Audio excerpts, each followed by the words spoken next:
What's up guys, Asian here again with another PTS video, and today we're going to be taking a look at a stamina DK build that was suggested to me on the stream on a Tuesday night. So this was a build that was recommended by Bad Shogun. He put a forum link, which I have down in the description below, to this theory-crafted build that he thought up of. So the basis behind this build is using the Maelstrom Dual Wield on your front bar and combining it with a full 5-piece Relequen with 5-piece Deadly Strike. So I'm going to go kind of behind the rationale behind the theory crafting, and then I'll show you guys the DPS results that I got when I tested out this build and compare it to a stamina DK build that was your typical Relequen, Veli Relequen and Advancing Yokeda, and then a Relequen, Deadly Strike, Veli Relequen, and then finally the recommended build, which was 5 Deadly Strike, 5 Relequen, and a VMA Dual Wield front bar. So the first thing that you guys want to know is why the Maelstrom Dual Wield. Maelstrom Dual Wield, this has not actually been used in PvE pretty much since Homestead. It pretty much died out in Morrowind after the sustained changes happened, because the ability that the Maelstrom Arena weapons buff. So here you can see the Maelstrom Arena set here, which is called the Cruel Flurry set. So whenever you deal damage with Flurry or one of its morph, your next single target damage over time ability used within the next 10 seconds gains 2003 spell and weapon damage. So Flurry is the first ability under the dual wield line. So if we go ahead and go over here, so this was actually way back in Homestead. This is going back almost 2 years ago now. This was actually what a lot of stamina DPS used as their main spamble. It was rapid strikes. However, due to the Morrowind changes in sustain, taking out the cost reduction CP and increasing the cost of Flurry itself, it was no longer sustainable to use this rotation. So Flurry actually kind of fell off, and more heavy attack rotations kind of filled in the gaps there. Morrowind was definitely not a good time for stamina, mainly because of that loss of Flurry as your primary spammable. So Maelstrom Arena Dual Wields has kind of really been very outdated now. Any build that uses the Maelstrom Dual Wield is a couple patches behind and will typically be pulling less than the current meta setups, the Relequen plus Advancing Yokeda. However, ZOS did update the Deadly Strike set. So the Deadly Strike set is a 3-piece set currently in the game. It's a Cyrodiil set, so it gives you weapon damage and a nice chunk of spell crit. However, it is outperformed by Agility, which is another 3-piece jewelry / weapon set. So you don't really see Deadly Strike being used at all in PvE. So ZOS has recently updated the Deadly Strike set in the PTS to make it a 5-piece set. So now it is a full 5-piece set, so it gives you weapon damage, weapon crit, and weapon damage, and then for the 5-piece it increases your physical, bleed, poison, and disease damage over time abilities, the damage they do, by 14%. Now, I already kind of went over the Deadly Strike set in the previous video, basically taking a look at how it performs with classes that have class spambles or class abilities that count as dot abilities. And Deadly Strike did end up doing very well here. Now, the kind of thinking behind using the Maelstrom Dual Wield along with Deadly Strike is you have the damage over time ability that is buffed from the Cruel Flurry set bonus. So now you have that additional 2000 weapon damage on top of the 14% additional damage from Deadly Strike. Flurry itself would then be your spammable, and it, because it is considered a damage over time ability, is also buffed by the Deadly Strike set. So that's kind of the concept behind this build itself. Now, before we go into the numbers, I do want to point out a few kind of downsides of this build. The first one being that Flurry is still pretty resource intensive compared to other spambles, especially on Stam DK, where we're using Venomous Claws or even Shrouded Daggers as our main spamble instead.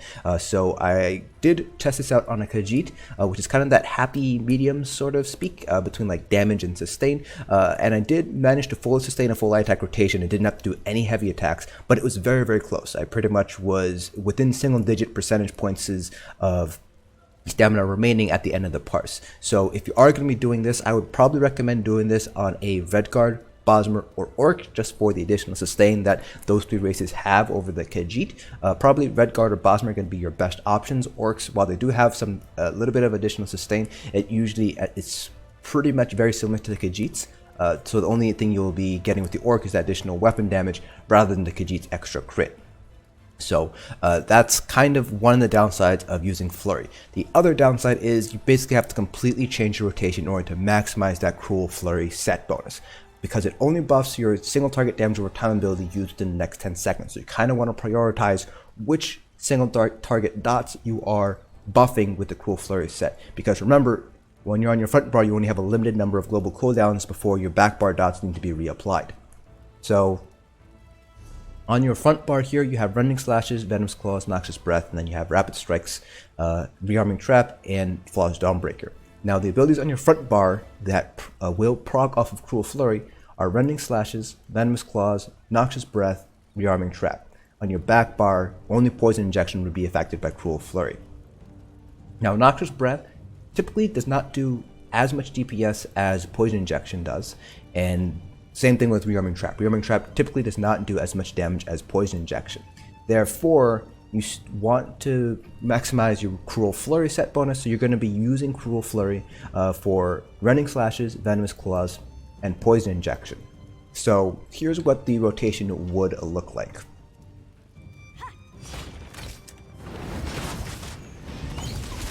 Your backbar rotation is exactly the same. So you open up with Rapid Strikes, do another Rapid Strike,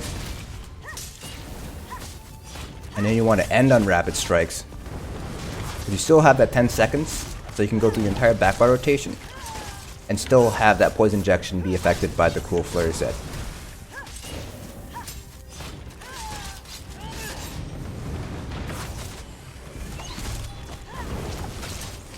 So that's the rotation that you would have to do, and it still is gonna. And you're still gonna end up. I messed it up again. I'm still trying to get used to this rotation itself, but you will have to kind of adjust accordingly, and you will still kind of go over your global cooldown allotment, so to speak, on the front bar. So you will be giving up a little bit of dot time on your back bar for Endless Hail if you do decide to go with this rotation.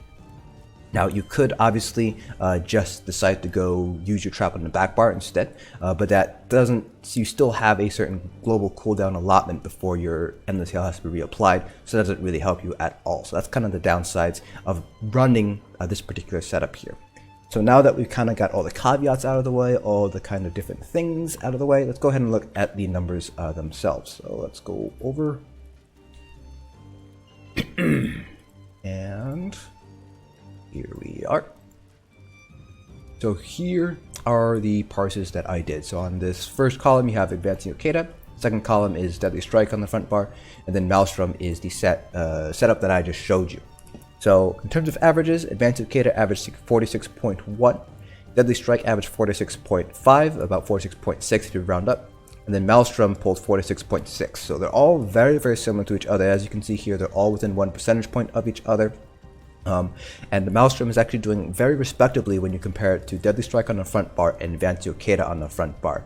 Now, I do want to mention here that Advancing Yokeda, because it gives you a lot more crit than either Deadly Strike or the Maelstrom setup, if you have good Warhorn uptime, good Major Force uptime I should say, you will get better scaling just because the crit modifier will be, basically the crit modifier contributes a little bit more to your overall damage done compared to just like straight up weapon damage or anything like that. So the additional crit will give you a little bit of a boost.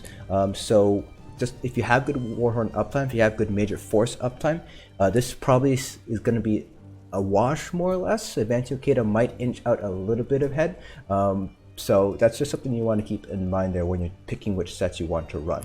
However, it does seem like the Maelstrom setup does pull very respectable DPS, and it is comparable to Advancing Yokeda and Deadly Strike. So out of these three builds, you can really go with any of them. So each of them, again, have their own weaknesses, have their own strengths. Advancing Yokeda is probably what I would recommend you eventually shoot for because of that scaling with Major Force. But Deadly Strike is a fairly easy set to obtain, especially once it is released onto the live server. You can buy it off of guild traders. The Maelstrom, again, fairly easy to obtain because it's just Deadly Strike and Relequen. Relequen, you can easily get a set through doing normal Cloud Rest. The only downside of Maelstrom is that you will have to farm for those Maelstrom Dual Wield, and ideally you have double daggers. I have Dagger Sword here just because Deadly Strike you don't get it on the PTS. You have to actually go out and buy the boxes and kind of basically play the lottery and hope you get 2 daggers. I got a Dagger Sword, so I just ended up continuing to use Dagger Sword to kind of keep the parses consistent. So that's one of the downsides of running the Maelstrom build. You will have to farm for those VMA daggers, and the downside of running VMA is you might get the dagger that actually goes with the one-handed sword and not the dual wield. So you will have to farm for the VMA bow and the VMA dual wield daggers if you decide to go with this VMA build. That being said though, it does do very good DPS, and if you already have VMA daggers stored in your bank from way back in Homestead, now is the time to you can pull them out again and potentially run this set up on a Stam BK. I do have to go back and test this on a Stam Sork because Stam Sorks also do not have a class spammable, so you might be able to run this build on a Stam Sork as well, but I will put out another video when I actually complete that test so you guys can get an idea of whether or not you can run this on a Stam Sork. So that is it for this video. Hope you guys found this informative. I have a link down in the description below to the forum post by Bad Shogun, so you guys can take a look, read through it. Let me know what you guys think of this build. I'm actually fairly surprised that it did as well as it did. Hope you guys found this video informative, and I'll see you guys in the next dungeon.